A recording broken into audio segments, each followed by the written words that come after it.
Passando a palavra para o professor Arturo Calmon, professor catedrático de Direito Civil da Universidade da República, no Uruguai. Começamos este seminário internacional que se propõe a enfrentar questões ligadas à teoria do negócio jurídico e suas intersecções com o direito das famílias. Obrigado, meu amigo. Bueno, muchas gracias, Marcos. Muchas gracias a todos los que han comparecido a esta nueva sesión. Mucho gusto a los estudiantes brasileros. Bienvenidos también mis alumnos y mis colegas profesores de Uruguay. Así que bueno, y también un saludo especial a Elisa, la esposa de Marcos, mamá de Ayla, que está acá con nosotros. Felicitaciones, Elisa, porque esa niña realmente está cada día más linda. También quiero compartir la alegría de la vida, porque así como Bunazar tiene su heredera y Marcos también, ahora yo tengo una heredera en segunda generación, claro, porque mi hijo Patricio me hizo abuelo el 16 de febrero con Julia, una encantadora niña que, bueno, que nos ha traído vida y la vida siempre es bienvenida. Y ella está que, como decimos en fútbol uruguayo, picante, picante, porque tiene una especie de don especial que los abuelos vemos en las nietas, ¿no? Entonces, para mí habla, para mí razona, para mí, y no tiene, nació el 16 de febrero, así que bueno, celebremos la vida. Bien, a mí siempre me gusta contextualizar el tema sobre el cual, bueno, propuse hablar frente a la invitación que Marcos me hizo. Quiero también saludar a Sebastián Saldaña, que fue alumno mío en la Regional Norte de Salto, en el norte del país. Hola Sebastián, bienvenido. Si me permiten, fui durante 30 años profesor en la Regional Norte de Uruguay y la gente muchas veces no me cree. 30 años, sí, no solo 30 años, sino que iba todos los sábados del primer semestre, Salto, la Regional Norte queda en Salto, a 500 kilómetros de Montevideo. Y yo iba 500 kilómetros, daba 5 horas de clase, y me volvía ese mismo día a Montevideo. O sea que hacía 1000 kilómetros en el día y 5 horas de clase. Pero lo hacía con tanto gusto que tengo infinidad de amigos allá y algún día los voy a invitar a todos ustedes a comer un asado a orillas del río Uruguay, en el norte de nuestro país, en el Uruguay profundo, que es maravilloso. Así que bueno, un abrazo, Sebastián. Bien, les decía que a mí me gusta contextualizar. En algún momento de la vida jurídica uno comienza a darse cuenta la importancia que tiene, como lo decíamos también en la sesión anterior, durante la tarde del día de hoy, tiene la necesidad de pensar por sistemas.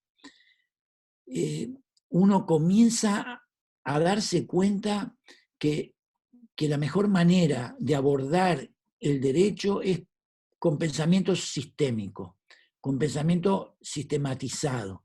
Y yo soy bastante fanático, aunque no soy tan conocedor como mi fanatismo, de lo que representa la utilidad del pensamiento abstracto.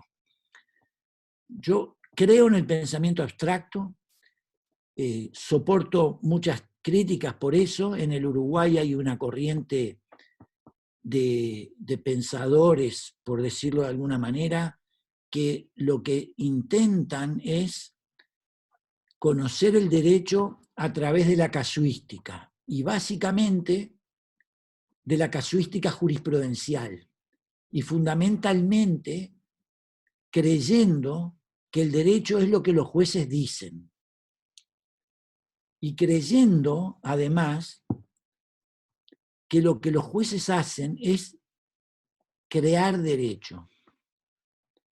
Ante esa... estoy hablando muy rápido? Estou falando devagar? Você compreende? Está ¿Sí? perfeito, perfeito, professor Arturo, perfeito. Increíble. Bien. Entonces, estas corrientes que hay en el Uruguay, sustentadas por gente que ha cambiado de opinión de acuerdo a cómo el viento vaya soplando, y no distanciados de algún error filosófico, creen que no es bueno que el juez aplique derecho, porque consideran que los jueces no son meros parlantes de la ley y que tienen la legitimación para incidir en la creación de derecho. Eso en el Uruguay, y disculpen que yo esté recostando esta disertación, al principio al menos, a un tema local, pero es un tema local que tiene trascendencia en la región y también tiene trascendencia en derecho comparado, ¿no? Entonces, ¿qué es lo que ocurre? Ellos sostienen que el juez crea derecho cuando dicta sentencia y que lo hacen en virtud de lo que ellos denominan la tópica de Fibeg, aunque la tópica de Fibeg no hace eso, ni es casuística como ellos entienden. Pero de alguna manera querían fundamentar esa idea en algún sustento de lógica jurídica y de filosofía. La tópica de Fibeg es absolutamente diferente, no conduce a esas conclusiones. Ahora, eso ha generado en el Uruguay una gran problemática que probablemente se extienda a la República Argentina, con la que compartimos el Río de la Plata y el Río Uruguay, en parte, porque en la Argentina están intentando instalar el proceso civil por audiencias. Ustedes dirán, ¿qué tiene que ver el proceso civil por audiencias con la tópica de Fibeg, con la teoría general del negocio jurídico en derecho de familia, con que los jueces creen que pueden crear derecho? Bueno, para mí el círculo contextual se cierra con lo siguiente. En un contexto en el cual algunos juristas entienden que el juez puede crear derecho y con un proceso civil y de familia por audiencias, los jueces no tienen tiempo de estudiar. Y entonces están absolutamente, perentoriamente empujados a resolver los casos en los cuales ellos intervienen necesariamente en todas y cada una de las audiencias. Para darles un ejemplo, yo pienso en mis alumnos actuales que son tan jóvenes, tienen 20 años, y que uno les diga algo contrario a los jueces, ellos deben pensar que uno es una especie de hereje, pero es todo lo contrario, ¿no? Miren, lunes es terça-feira, lunes, no, terza, lunes, muy bien. Segunda. Segunda. Segunda. Lunes, segunda, martes, terza, miércoles, cuarta. Lunes, segunda. El juez, 3 audiencias. Miércoles, 3 audiencias más. Viernes, 3 audiencias más. En la semana tuvo 9 audiencias, si mal no hago el cálculo. A la segunda semana junta 18 audiencias. A la tercera semana, 27 audiencias. audiencias en las cuales él no está sentado como nosotros, cómodamente, está participando del conflicto de intereses, de la contienda, de la controversia, de la lucha que cada parte tiene en un juicio. Es una situación muy estresante y además tiene que involucrarse para ejercer responsablemente su función. Eso es absolutamente disvalioso porque no le da tiempo para estudiar. Ustedes observen la foto de Bunázar y de Marcos Catalán. Miren la cantidad de libros que hay ahí. Para dictar sentencia hay que estudiar esos libros. Y para estudiar esos libros uno tiene que tener la mente calma. Tiene que estar con la sobriedad y la serenidad intelectual para discernir una solución al problema jurídico que se le planteó. Con ese contexto, el juez lo que hace es crear derecho para suplir el desconocimiento que tiene porque no ha podido estudiar y al mismo tiempo anglosajoniza, no sé si esa expresión es comprensible, el derecho porque va a buscar sentencias de otros juzgados sobre un caso similar o otra circunstancia que busca si un tribunal superior ha dictado sentencias sobre eso para no suscitar una revocación en una apelación. Y termina yendo a la Suprema Corte de Justicia, con lo cual, en los hechos, comienza a copiar sentencias de tribunales superiores, anglosajonizando el derecho, porque termina por no crear. Y segundo, paradójicamente, muchas veces un filósofo del derecho de España, Gregorio Peces Barba, lamentablemente fallecido hace unos años, habló de lo que se denomina el principio de incrustación. No sé la palabra en portugués. Incrustar es exacto. Bueno, él habla del principio de incrustación. Si un juez dicta una sentencia y esa sentencia es tomada en cuenta en otro juicio por otro juez, probablemente todo el mundo esté de acuerdo, pero si la sentencia del primer juez en realidad, por la falta de tiempo que padece, contiene errores, en realidad ese error se incrusta porque es recogido por otra sentencia. Y ese error, con el ropaje de una sentencia, termina incrustado en el universo jurídico y todo el mundo lo toma por bueno.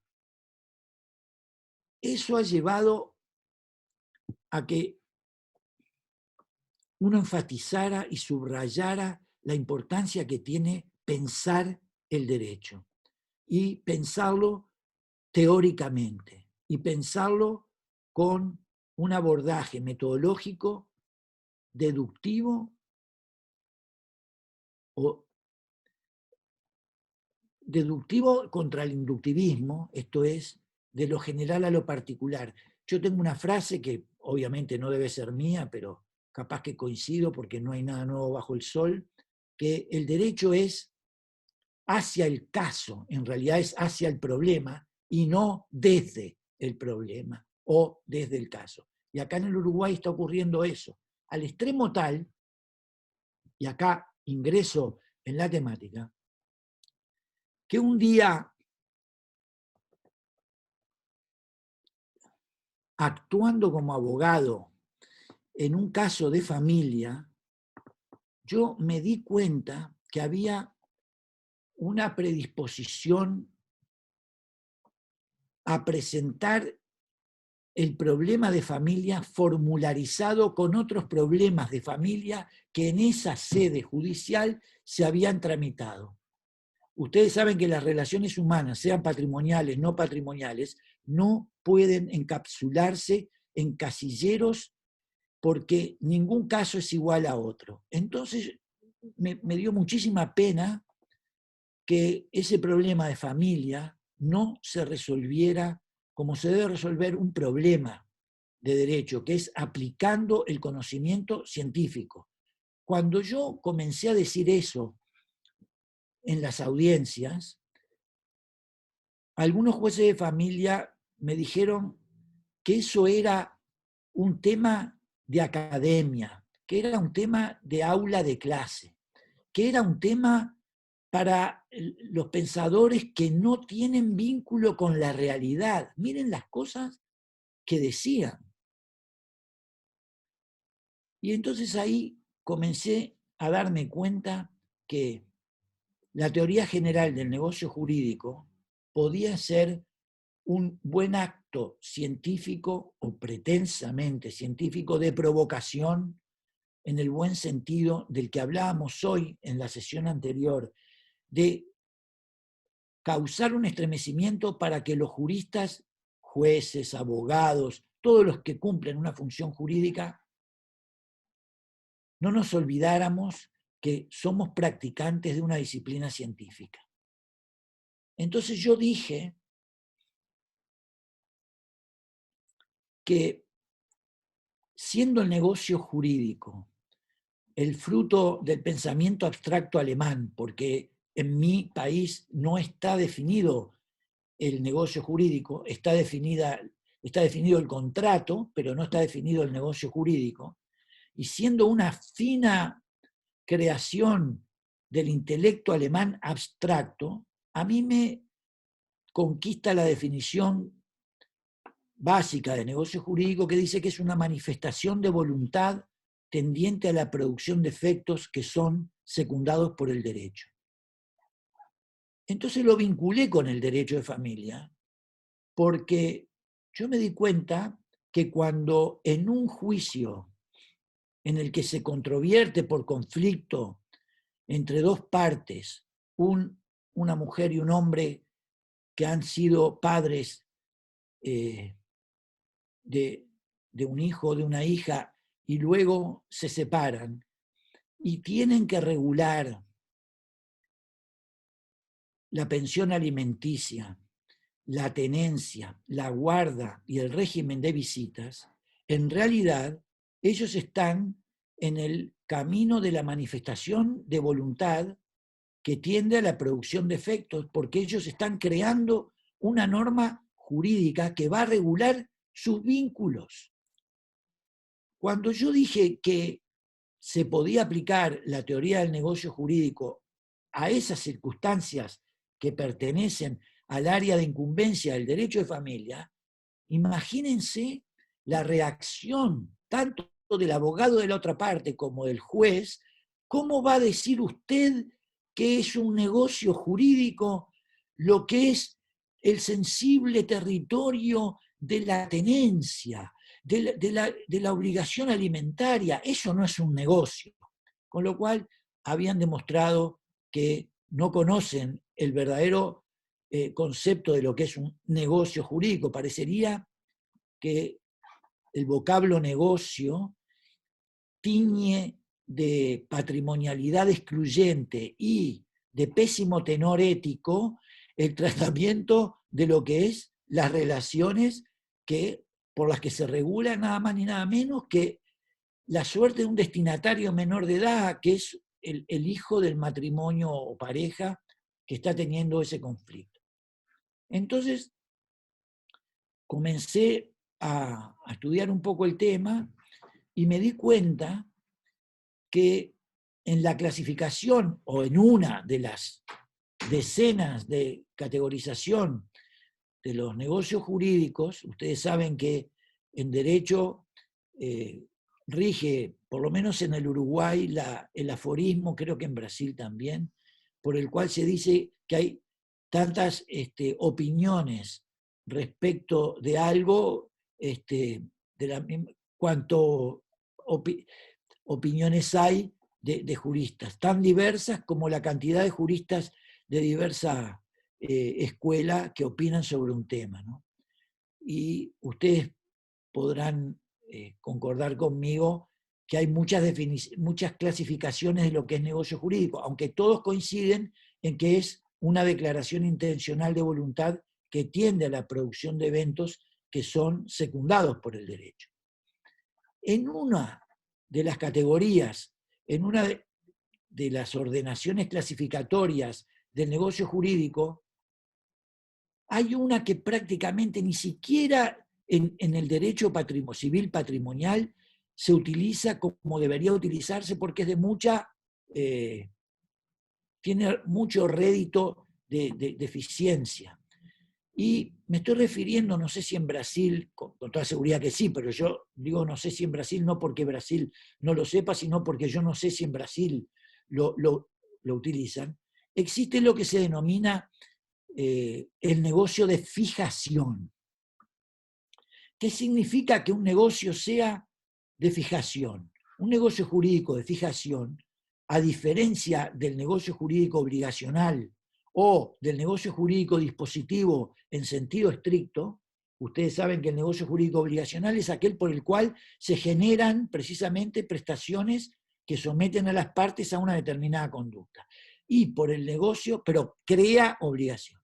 Por el negocio jurídico dispositivo, el mundo a nivel de transferencia de dominio o a nivel de constitución de un derecho real menor de garantía se transforma con la sola manifestación volitiva de ese negocio dispositivo, sin necesidad de ningún otro paso de ejecución de obligaciones que precisamente no nacen porque el contrato o el negocio es dispositivo en sentido estricto.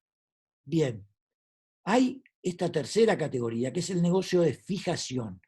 Negocio de fijación por el cual ni se modifican ni se extinguen relaciones jurídicas anteriores, ni se crean obligaciones innovativamente, sino que se fija, se determina, se marca, se demarca el alcance de obligaciones precedentes, nacidas de alguna otra fuente.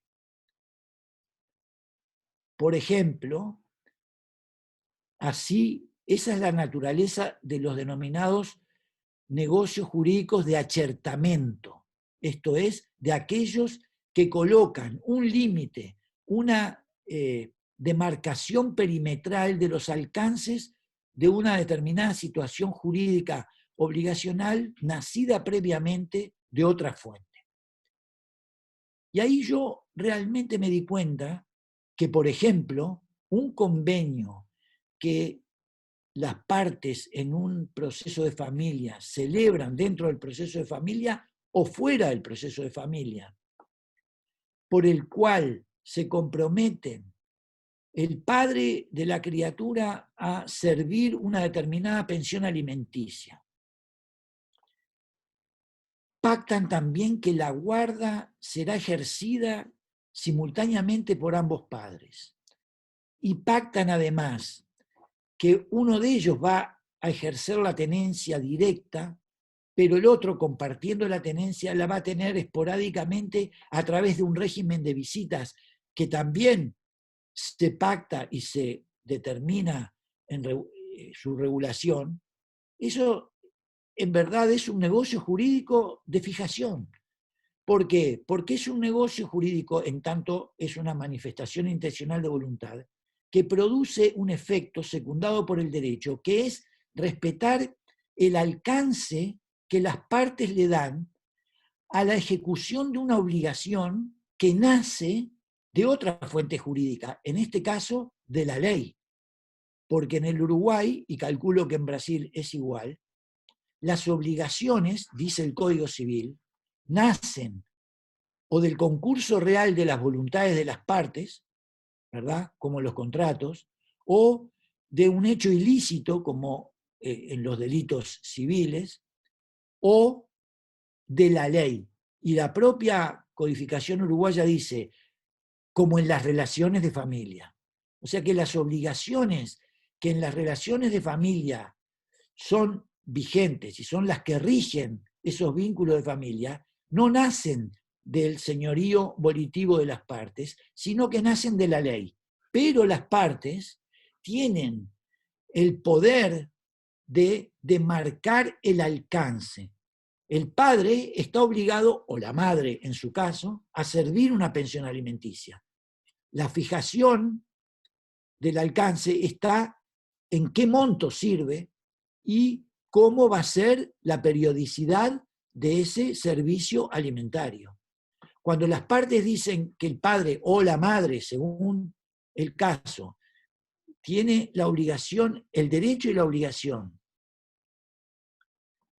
de visitar a su hija o a su hijo 3 veces por semana, bueno, están delimitando el alcance de una obligación que es parental de ver a sus hijos durante determinado lapso, ¿por qué? Bueno, porque la obligación nace de la ley y ellos fijan durante cuánto tiempo y en qué oportunidades esa obligación y ese derecho se cumplen y se ejercen. Y lo mismo con la guarda y lo mismo con la tenencia. Ahora bien, miren, ocurre lo mismo con los negocios jurídicos transaccionales de corte patrimonial. Cuando en una transacción las partes se habían comprometido a conceder mutuas y recíprocas concesiones, valga la redundancia, en realidad lo que están haciendo ellos es un acto declarativo por el cual se fija el alcance de las obligaciones y derechos que cada una de las partes está reconociendo.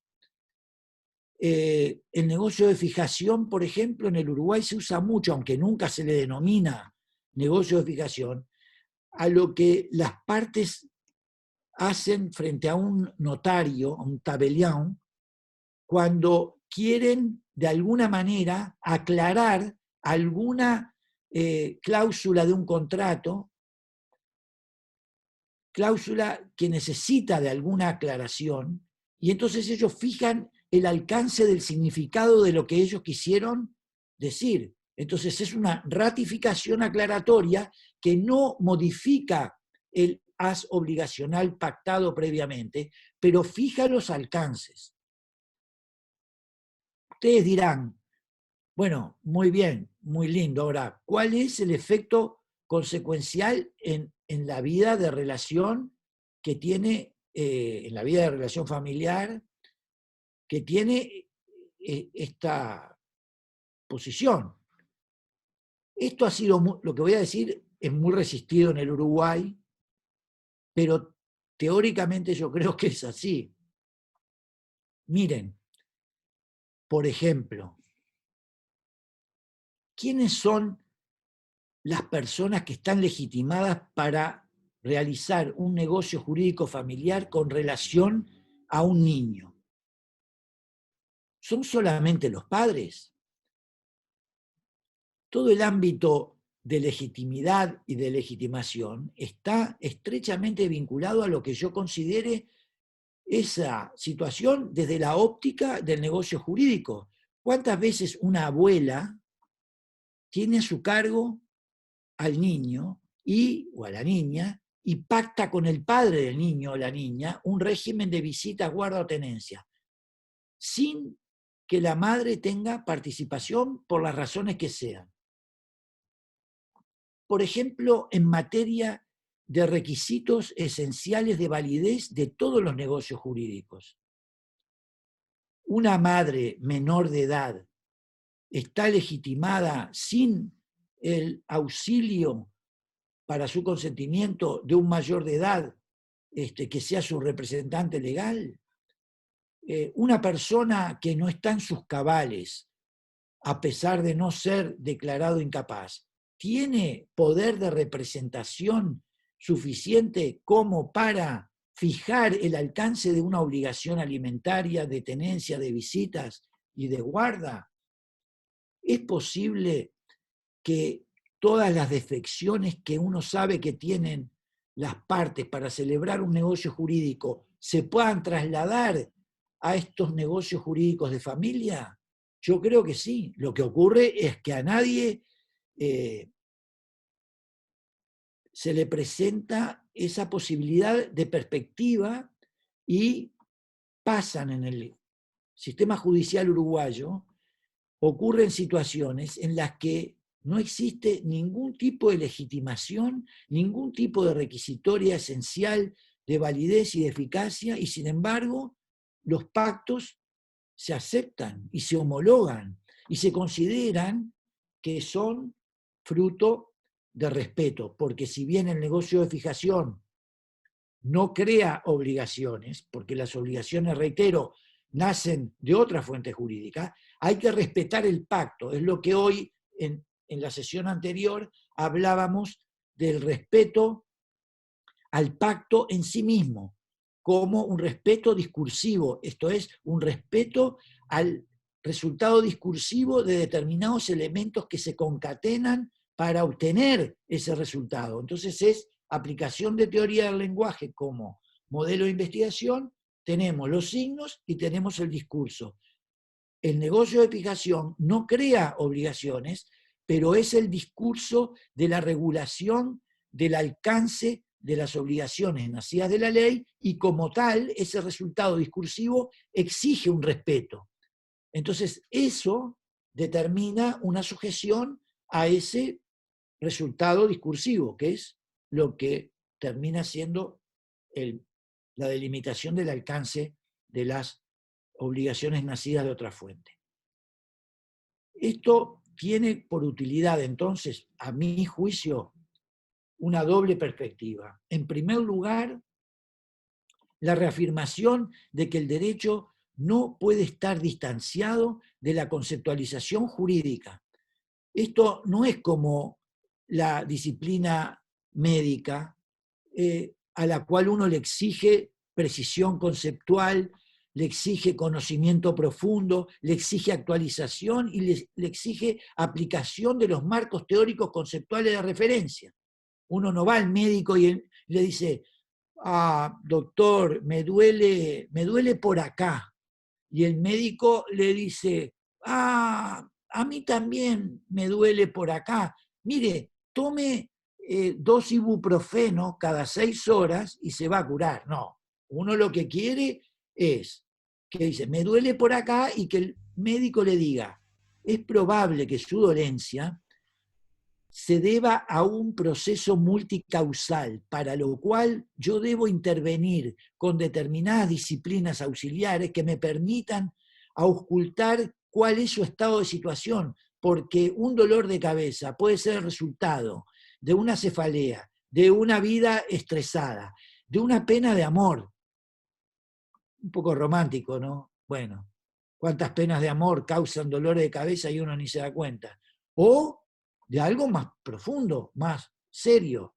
Puede estar usted cursando un tumor o lo que fuese. Entonces uno quiere que el médico no le conteste, bueno, hágase así a ver si se cura ese dolor y vaya tranquilo, que ya va a pasar. No, no, eso no, bajo ningún concepto. Bueno, en materia jurídica es exactamente lo mismo. Cuando yo tengo un caso judicial que presenta la necesidad de discernir por un tercero, de heterocomponer un conflicto, porque el juez es un heterocomponedor de conflictos, yo necesito que el juez me entienda y que traduzca técnicamente mi problema y que lo resuelva técnicamente. Entonces, si yo le digo, mire, yo no estoy de acuerdo en que mi esposa tenga la guarda compartida porque mi hija es mía y se siente mejor conmigo y los asistentes sociales así lo indican, y que puede llegar a ser perjudicial para el denominado, que nadie sabe lo que es, interés superior del niño, que nadie sabe explicarme lo que es. Hay maestrías que estudian el interés superior del niño y no hay ni una sola conclusión clarificadora de lo que significa. Y entonces yo no quiero que mi esposa tenga... Entonces el juez va a tener que discernir ese conflicto y va, si las partes están de acuerdo, bueno, van a fijar por el pacto el alcance de esas obligaciones emergentes, reitero, de otra fuente. Pero eso determina un abordaje técnico, científico. El derecho, reitero, salvo mejor opinión de ustedes y del profesor Bunazar, el derecho exige una constante recostada contra los conceptos. Y por lo tanto, el derecho de familia no patrimonial o cuasi patrimonial siempre está regido por la teoría general del negocio jurídico, por su sistema clasificatorio, por los vicios de la voluntad, por los vicios del consentimiento, por los errores formales que determinados actos exijan como solemnidad. Esto es algo exactamente igual que todos los negocios que no sean de familia y que ingresen dentro de la categoría de manifestación del señorío volitivo tendiente a producir efectos que el derecho califica de valiosos y que por eso le brinda todo el apoyo del ordenamiento jurídico para ejecutar y satisfacer la necesidad de las partes involucradas en esa situación jurídica. Esa es la primera de las ventajas que tiene recostarnos contra los marcos teóricos conceptuales. La segunda ventaja que tiene es discursiva. Esto es, la familia también está regida por el derecho, y el derecho de familia es importante no solamente por la temática sustantiva que trata, sino por cómo se aborda esa temática sustantiva, esto es, científicamente. O sea, no es solamente un escenario de incumbencia de asistentes sociales, de psicólogos, de psiquiatras, ¿no? También es un escenario de juristas. Y los juristas no nos podemos mover con conceptualizaciones descolgadas y distanciadas, reitero, de la teoría general, de los marcos teóricos conceptuales y sobre todo del pensamiento abstracto, el pensamiento deductivo, esto es, aquel que va desde lo general hacia el problema y no desde el caso hacia el derecho. Miren, si uno hace un observatorio de las sentencias que hay en materia de menores en el Uruguay, esto va tanto para el auditorio femenino que está oyendo esta disertación, como para el masculino, pero sobre todo para el femenino, que es más coqueto.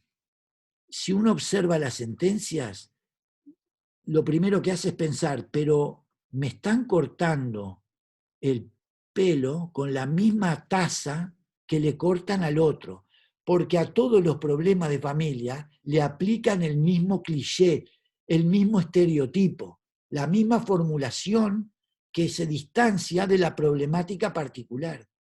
De manera tal que así como a las mujeres no les gusta que el peinado sea igual al de otro, o que el vestido, la ropa que van a llevar a una fiesta sea igual a otra comensal o a otra invitada a la fiesta, y a los hombres no nos gusta, bueno, a mí ya no me importa porque no tengo pelo, pero cuando tenía pelo me gustaba que de alguna manera me hicieran alguna cosa que atrajera al personal femenino. Pero bueno, eso no lo puedo decir mucho ahora porque hay alumnas de mi clase acá y se van a pensar que yo estoy derivando la cuestión a lo que no corresponde. Pero bueno, los varones de esta casa sabemos muy bien que en nuestra época juvenil intentábamos estéticamente convocar la atención del personal femenino. Hoy, ni estética ni de nada, ¿no? Porque uno no tiene pelo, pero entonces lo que sí estamos todos de acuerdo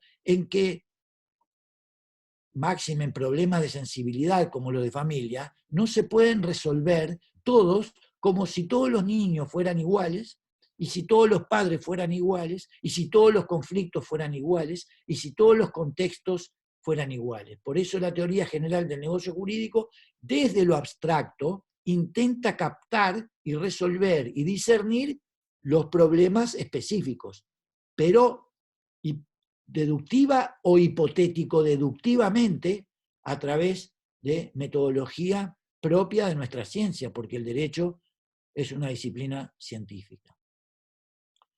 Marcos, me gustaría escuchar la opinión de Bunazar sobre lo que acabo de plantear como primera instancia de la conversação. Professor Arturo, muito boas as suas ponderações. Nós vivemos algo bastante semelhante aqui no Brasil.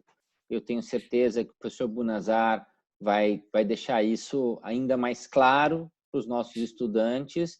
E fantástica a sua abordagem, especialmente por chamar a atenção dos jovens que estão aqui conosco e mesmo das pessoas um pouco mais maduras para o fato de que o direito está presente também na sua forma de negócio jurídico em situações nas quais raramente se pensa nisso, como a regulamentação da guarda, a estipulação dos alimentos, que em princípio parece derivar exclusivamente da lei.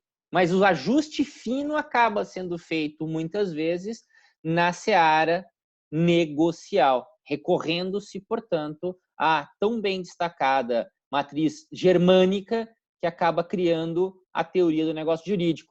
Mas eu me permito dizer, como bom brasileiro, que foi sofisticada no limite pelo nosso Francisco Cavalcante Pontes de Miranda. Espero que o professor Bunazar concorde com isso, e não tartuceie o nosso momento dizendo deletérios e impalpérios contra o maior jurista brasileiro do século XX. Professor Bunazar, obrigado pela sua generosidade, pelo seu tempo, por poder dividir conosco um pouco da sua sabedoria. A palavra é toda sua.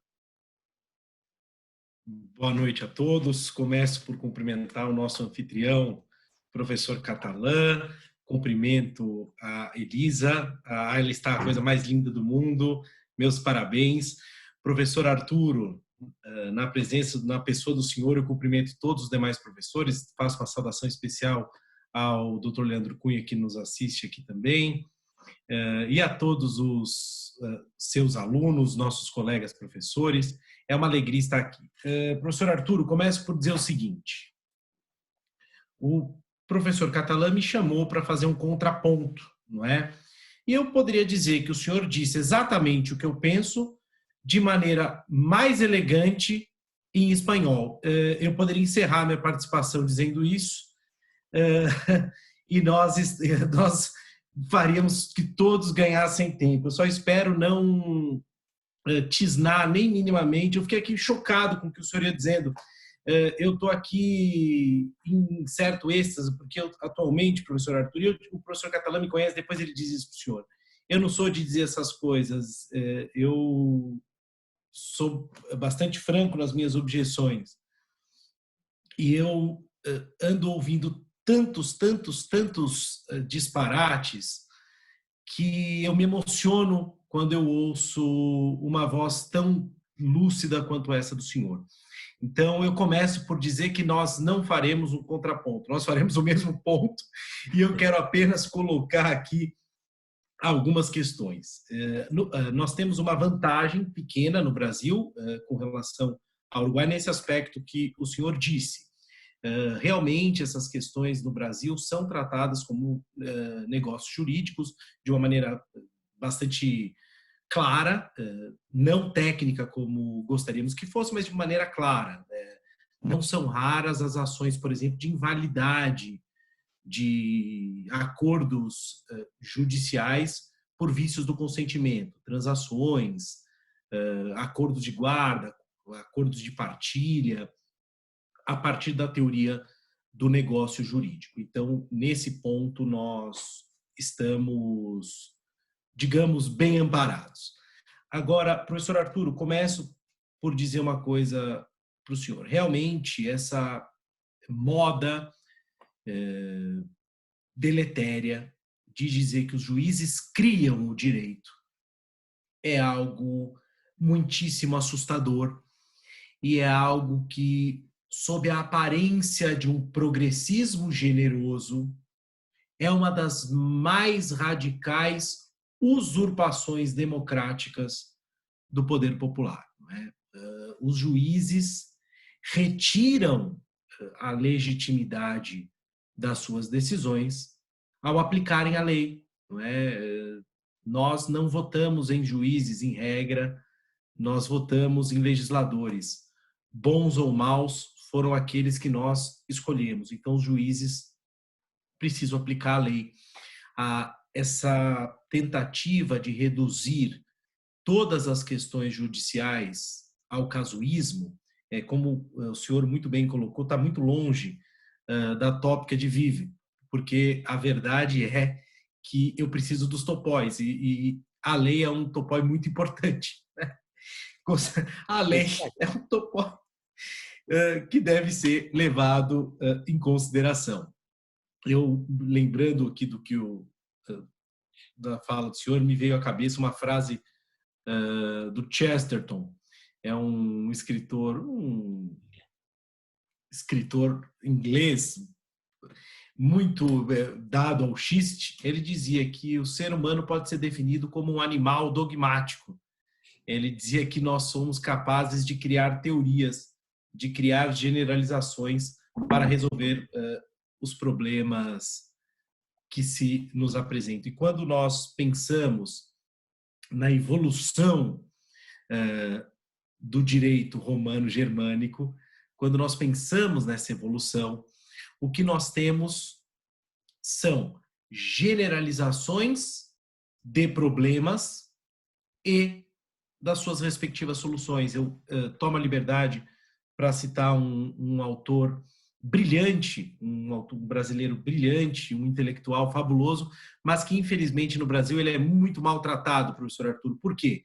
Porque ele é um sujeito sabidamente de direita e as pessoas não sabem muito bem separar um pensamento intelectual das posições políticas. Falo do professor Miguel Reale. O professor Miguel Reale, numa obra sua chamada O Direito como Experiência, o professor Catalã já fica nervoso. O professor Miguel Reale define o Código Civil como, de uma maneira muito simples, dizendo um código é uma ordem conjectural de problemas e soluções. E é fundamentalmente isso. Nós abstraímos aqueles problemas e apresentamos as soluções. Então, por mais chocante que seja, professor Arturo, nós temos de reconhecer que, no mais das vezes, nós resolvemos os problemas concretos a partir do método dedutivo. O método dedutivo funciona, ainda mais em direito civil, que é um ramo, não é ramo do direito coisíssima nenhuma, é tronco do direito, não é? É antiquíssimo, tem experiência. E aí nós podemos pensar com Edmund Burke, né? O que é o direito? O que é a jurisprudência, no sentido de ciência do direito? É a razão acumulada ao longo dos séculos. Então, o que os juízes estão fazendo ao aplicar a lei nada mais é do que aplicando uma ferramenta que tem se mostrado eficiente há séculos. Né? Então, eu não poderia concordar mais com a fala do senhor, professor. E vou dizer mais uma coisa. Eu costumo dizer hoje que a atitude mais progressista, mais radical, mais revolucionária que o juiz pode tomar é aplicar a lei tal qual está escrita, porque isso tem se mostrado revolucionário. Né? Costumo brincar, se os ministros do nosso Supremo Tribunal Federal tivessem o hábito de ler a Constituição brasileira tanto quanto eles leem a Constituição alemã, nós teríamos decisões bastante melhores aqui no Brasil. Passamos por aí. Mas, muito bem, eu quero colocar algumas questões sobre a aplicação do negócio jurídico, o direito de família, e eu confesso que essa construção que eu falei é um pouquinho... Olha aí. Isaília? Vejam só, né? Veja só, Catalã. Quando era o professor Arthur que estava falando, ele estava sorrindo. Eu comecei a falar, ela chorou. Isso é indicativo de que eu devia encerrar já isso aqui. Não, mas o que é fantástico é que as crianças desse tamanho têm a habilidade de...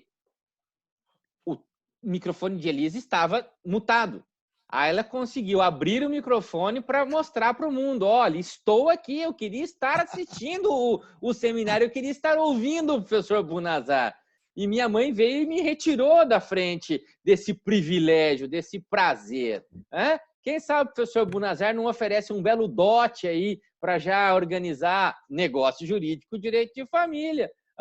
O casamento futuro entre o seu garoto e minha filha. Seria uma honra, seria uma honra. Questões. Mas, Catalã, você é gentilíssimo. Eu vou voltar, pontuar algumas questões que no Brasil são vistas como impensáveis. Quando eu defendo isso, que conversarei com vocês aqui, eu sou tratado quase como um herege do direito de família, mas é para isso que viemos, para tentar trazer algumas ideias um pouquinho diferentes. No Brasil, professor Arturo, nós vivemos uma verdadeira ambivalência. Os juristas que se dedicam ao direito de família são tendencialmente extremamente liberais com as questões existenciais. Extremamente liberais, não é? Admitem-se e defendem-se formas de família as mais variadas que o senhor possa imaginar, né? Poliamor e tantas outras construções.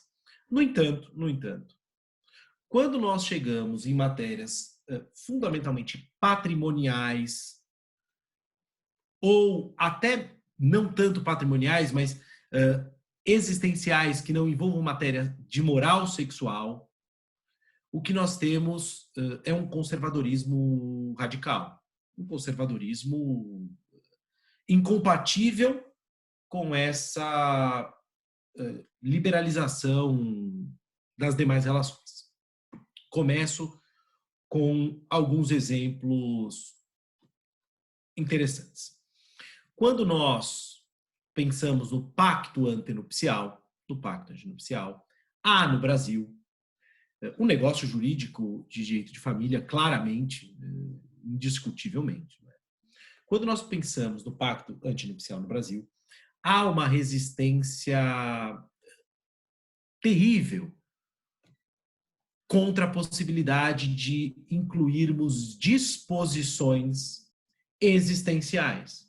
Disposições existenciais. Por exemplo, imaginemos que um pacto antenupcial, o Brasil admite o divórcio desde 1977, mas imaginemos que um casal católico decida se casar e tenha receio do divórcio, porque é algo que traz consequências problemáticas para o católico, não é? E aí resolvam estabelecer em pacto antenupcial, por exemplo, a necessidade de mediação ou de terapia familiar antes do divórcio, a obrigatoriedade, sob pena de uma multa qualquer, por exemplo. Os mesmos juristas que há poucos minutos estavam admitindo família entre 4, 5 pessoas, um cachorro e talvez uma samambaia, já dizem, não, pera, porque isso é algo muito violento. Como assim eu posso obrigar uma pessoa a se submeter durante um período de 6 meses a uma terapia familiar conjunta? Isso é uma violência contra a pessoa. E é claro, eu não posso obrigá-la a ir. Se ela recusar, ela responde com uma multa, por exemplo. Evidentemente que eu não posso determinar a sua ida debaixo de vara. O senhor perguntou sobre se há aqui no Brasil o negócio jurídico. Me corrija, Catalã, se eu disser errado. É fixação que chama em espanhol? Temos no Brasil, só que no Brasil nós chamamos de negócio jurídico de acertamento ou negócio jurídico declaratório, ou simplesmente negócio jurídico declaratório. De fato, não é uma categoria que as pessoas dissertem sempre. Eu conheço 2 monografias sobre o tema no Brasil. Só, não conheço outras, perdão. Agora, há uma outra classificação do negócio jurídico que me parece muito interessante e depois, se fosse possível, eu gostaria de ouvir o professor Arturo sobre isso, que é o negócio jurídico normativo, né? As partes, por meio do negócio jurídico, nem criam, nem modificam, nem extinguem relações jurídicas patrimoniais. Elas fundamentalmente criam uma norma jurídica que as vincula. Então, vamos imaginar, e essa também é considerada muito, muito grave aqui no Brasil, não se admite.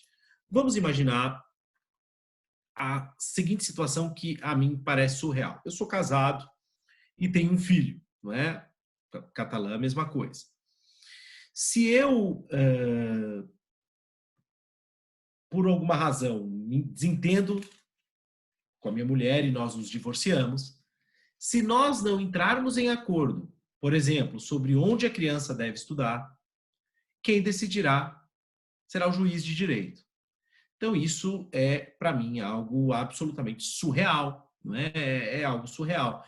Evidentemente que quando, há poucos anos no Brasil, nós tínhamos o homem como chefe da sociedade conjugal, isso não acontecia. Evidentemente, o homem decidia, ele tinha o chamado pátrio poder. Ninguém vai dizer que era melhor esse sistema, claro que não. Mas, no momento em que homens e mulheres compartilham o poder familiar, nós chegamos a essa situação que a mim parece um bocado surreal, de permitir que um terceiro decida, ainda que contra ambos os pais, que é algo não tão raro como deveria ser. Agora, a pergunta que eu faço, a provocação que eu gostaria de dizer é: por que os pais, claro que esse negócio teria que ser revisto de tempos em tempos, porque a evolução da criança faz com que tudo mude, não é? Mas por que os pais não poderiam, de antemão, no momento em que eles estão lúcidos, calmos, dotados de razão, não há raiva entre eles, por que eles não podem pré-estabelecer certas regras prevendo soluções a priori para eventuais conflitos, determinando quem decidiria certos aspectos da vida daquela criança antecipadamente? Isso viola que tipo de regra jurídica? Na minha modestíssima opinião, professor Arturo, nenhuma regra. Pelo contrário, nós teríamos a teoria do negócio, a teoria geral do negócio jurídico, funcionando para aquilo a que se destina, não é? A harmonização de relações entre as pessoas. Eu não consigo visualizar nenhuma ilegalidade, mas no Brasil, quando isso é ventilado, o que se vê é uma recusa, e eu arrisco dizer preconceituosa, porque não é baseada em nenhum tipo de norma, nenhum tipo de o professor Catalã bota aqui a figura do... Já até me perdi aqui muito bem, não é? Cruz credo. Vamos lá. Mas muito bem.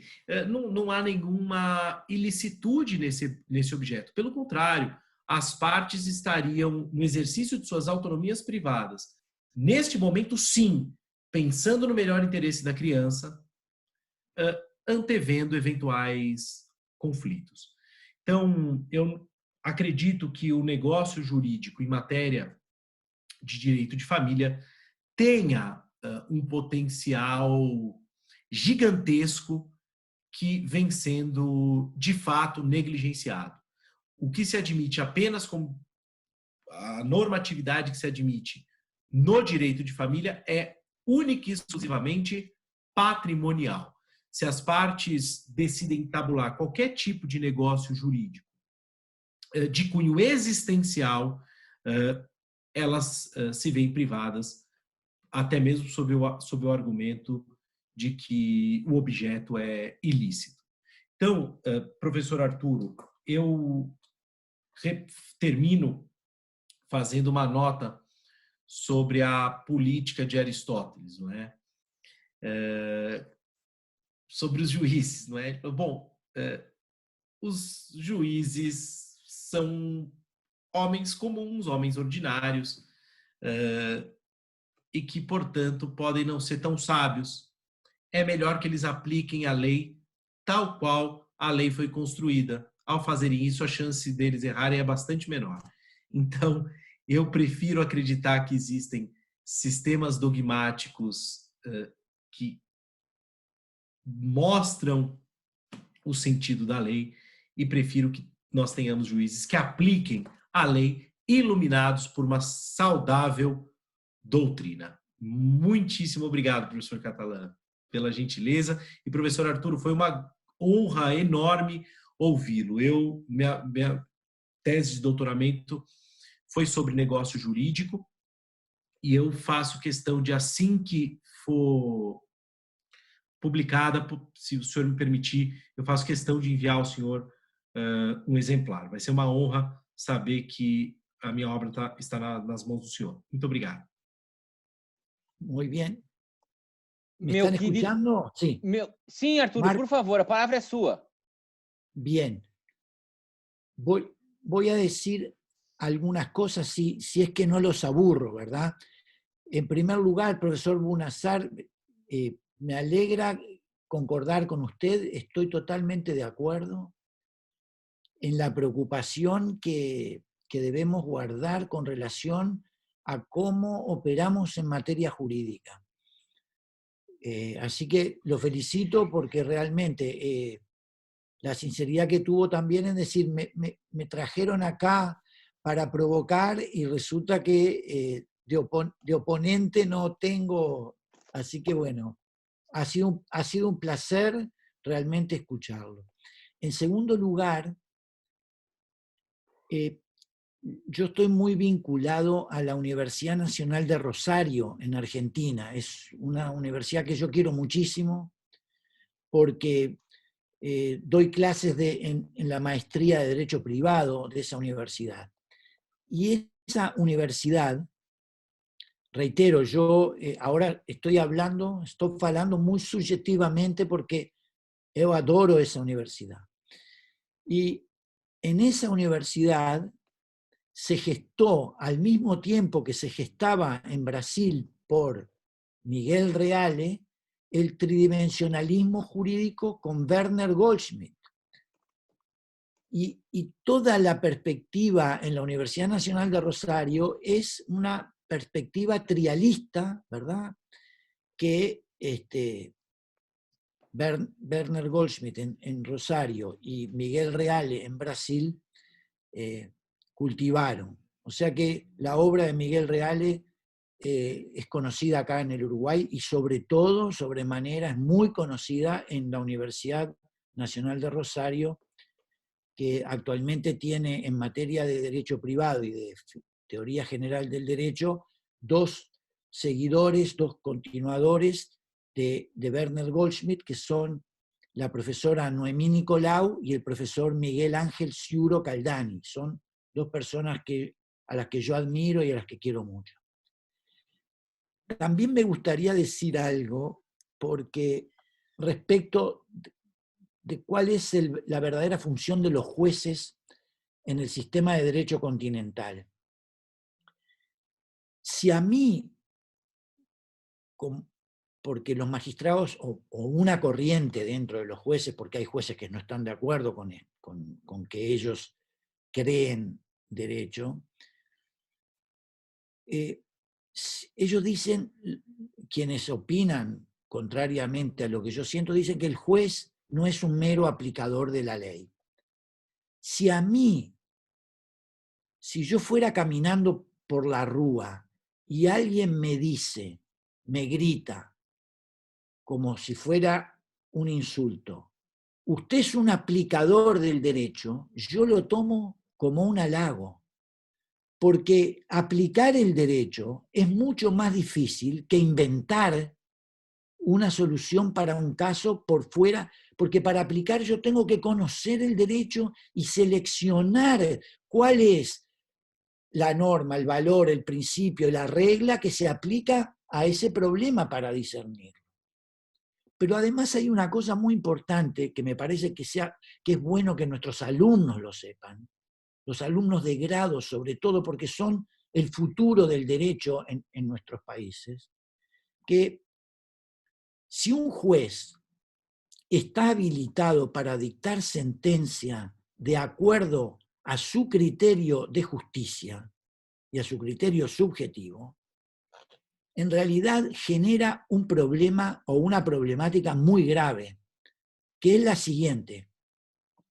Primero, deja de lado una norma jurídica anticipada cuyo valor es precisamente anticiparse a la problemática y generar una regulación con la cual yo pueda cotejar, comparar si lo que decidió el juez se ajusta a la regla de juego anticipada. Para los que nos gusta el deporte, yo no puedo estar jugando una partida de fútbol y el árbitro, el referee, me cambia las reglas de juego a medida que va transcurriendo el partido. Yo las tengo que tener anticipadamente. En segundo lugar, si un juez está legitimado para crear derecho, anula toda posibilidad de que su sentencia sea impugnada por un recurso de apelación. Porque, ¿qué se le podría decir al juez en qué se equivocó si él dicta la sentencia de acuerdo a su criterio subjetivo de justicia? No tengo cómo decirle que se haya equivocado. Y además, le limita al Tribunal Superior a impugnarle, a revocar la sentencia, porque el Tribunal Superior va a decir, mire, este magistrado no se equivocó porque él dictó sentencia de acuerdo a cómo se le permite que dicte, esto es, de acuerdo a su criterio de justicia. La única manera que tendría alguien de impugnar por apelación o por cualquier vía recursiva una decisión de un magistrado tomada de acuerdo a su criterio de justicia es decirle algo. A ver cómo lo explico. Hay un poema de un poeta brasilero, cuyo nombre ahora no recuerdo, que es sobre la vida de Garrincha. Para mí, el jugador más grande de la historia de Brasil, ¿no? Mané Garrincha. Perdón que hable del fútbol brasilero, pero para mí Garrincha maravilloso. Y en esa poesía fue musicalizada por un gran cantor uruguayo que se llamaba Alfredo Zitarrosa. En un momento, la letra de la poesía dice, hablando del declive de Garrincha, que ya no hacía nada para que lo aplaudieran porque ya estaba cansado, su rodilla izquierda estaba destrozada, su vida personal había sido muy tormentosa, entonces ya no recibía aplausos. Y en la poesía, este poeta brasilero dice, usted ya no es usted, por eso no lo aplaudían. O sea, você ainda não é mais você.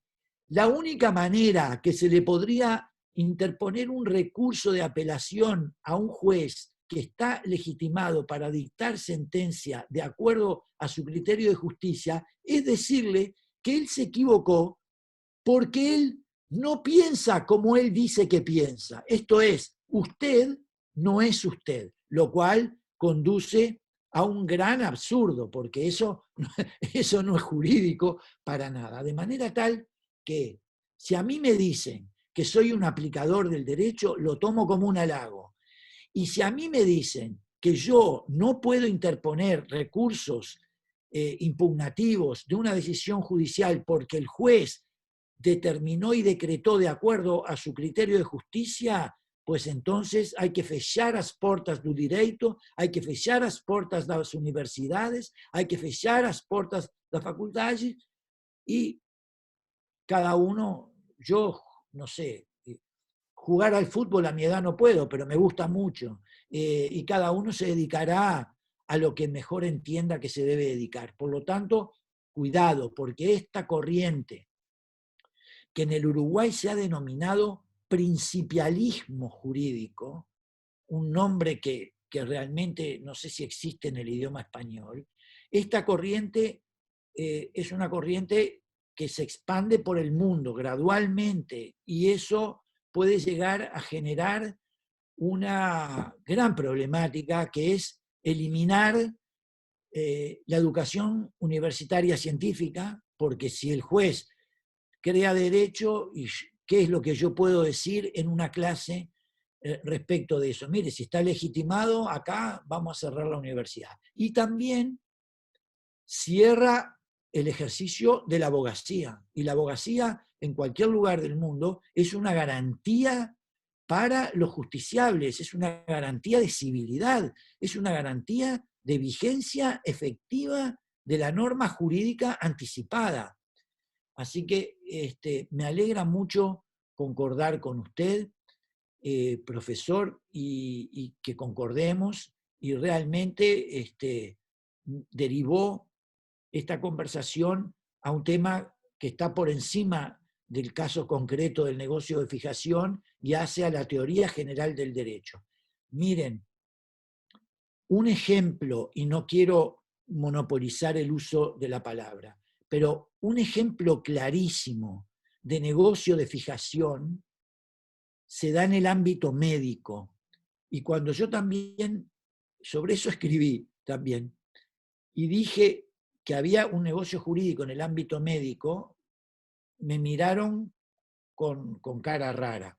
Yo creo que el denominado consentimiento informado es un negocio jurídico de fijación del alcance de la prestación médica, porque es el paciente que interviene como sujeto del acto médico, porque es el destinatario de la intervención médica.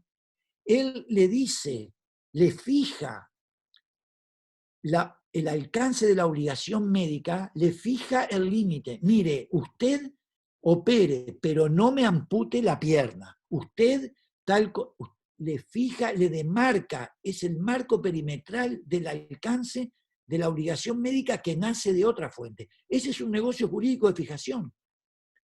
Por lo tanto, imagínense qué importancia tiene. Y para hacerlo menos gravoso y cansino este encuentro tan grato, de mi parte, que les hubiese generado cansancio, les voy a contar una anécdota real, personal, mía, si ustedes me lo permiten. ¿Sí, Marcos? Bien. Un día yo tenía necesidad espiritual e intelectual de escribir sobre responsabilidad civil de los médicos en equipo quirúrgico. Pero las únicas veces que yo entré a un quirófano, entré dormido. Por lo tanto, le pedí a un médico amigo mío que me dejara ver una intervención quirúrgica en la que él era el jefe del equipo quirúrgico. Me dijo que sí, y me llevó a 2 intervenciones quirúrgicas de tumor de mama. La segunda intervención quirúrgica era respecto de una señora joven que se operaba por segunda vez porque era una, se llama en español, recidiva de tumor de mama. Traen a la paciente semi dormida en una camilla y el jefe del equipo quirúrgico, mi amigo, le pregunta si ella iba a consentir la extirpación de la mama porque era la única manera de curarla, porque si no la extirpaban iba a volver a tener el tumor. Ella le dijo que el marido de ella, el esposo de ella, no quería, entonces ella no iba a extirpar la mama. Todos, menos yo, que estaba vestido de cirujano, todo vestido como si yo fuera médico, todos salieron corriendo a buscar los documentos formularizados de consentimiento informado para que ella firmara el permiso, firmara que no estaba de acuerdo en que le extirparan la mama. Y yo me quedé vestido de cirujano. No sé si entienden lo que estoy diciendo. ella me tomó de la mano, me miró y me dijo, me salvaré, doctor. Yo pensé inmediatamente, si yo a esta señora le digo que soy abogado, le viene un infarto, porque ¿qué tiene que hacer un abogado en el quirófano? Y entonces le digo, tenga confianza en los cirujanos del Uruguay. Fue lo único que se me ocurrió, porque no quería agravar su situación con un infarto repentino si le decía que en su operación iba a intervenir un abogado. Y eso fue a raíz del consentimiento informado. Imagínense ustedes que yo a partir de ahí no le iba a decir a los médicos intervinientes que estaban suscribiendo un negocio jurídico de fijación en ese momento. Pero bueno, así que les agradezco mucho, Marcos Bunazar y todos, Leandro Cuña, Fabiano Méndez, a todos en particular y a todos en cada uno, Carlos, y a mis alumnos y a los alumnos brasileros, que no va a ser la última vez que nos encontremos. Les agradezco muchísimo el honor que me han conferido, Melissa también. Hoy es el cumpleaños de Melissa, Marcos, así que también hay que felicitarla. Lástima que tenga una bandera del Club Nacional de Fútbol, cuando yo soy de Peñarol, pero bueno, está muy bien igual. Ah, bueno, de Uruguay, de Uruguay. Y de Brasil tenés que poner una, muchacha, de Brasil tenés que poner una bandera. Así que les agradezco mucho, realmente fue un placer y espero que nos encontremos nuevamente, reitero, porque sí, así es como se hace derecho, con lo que se llama affectio societatis, affectio académica. Marcos, te escuchamos. Nos encontraremos muitas vezes mais, meu querido amigo. Você sabe disso. Antes de abrir a palavra, eu quero agradecer uma vez mais tanto ao professor Arturo Calmon quanto ao professor Maurício Bunazar por suas considerações, por suas belíssimas reflexões. Ambos são grandes amigos e me conhecem o suficiente para saber qual o ponto de contraponto que levou ao convite formulado a vocês dois. Porque com os meus estudantes vivo, de fato, a ideia de universalidade. Eu me permito apresentar para eles as mais distintas formas de pensar o direito, desde que quem o faça sejam pessoas sérias, íntegras, talentosas, como os nossos dois convidados de hoje. Vocês sabem que têm essas características. Arturo, nós precisamos urgentemente levar o professor Bunazar para o Congresso de Punta. Você viu que talento ele tem de sobra, então, na próxima oportunidade, vamos pensar em trazê-lo junto conosco. E você falava do professor argentino que trabalha a teoria tridimensional. Meu problema com Reale mais grave não é esse, é um problema anterior a esse. Tem a ver com o fato dele ter sido integralista, mais ou menos como o fato do Larens e do Heidegger terem sido nazistas. Tá? Enfim, tem um problema com a teoria tridimensional também, mas por outros motivos. Mas vamos lembrar que quem trabalhou ela também de forma magnífica foi o professor Cesarego. Então, no Peru, de Peru, o professor Cesarego também trabalhou a teoria tridimensional do direito.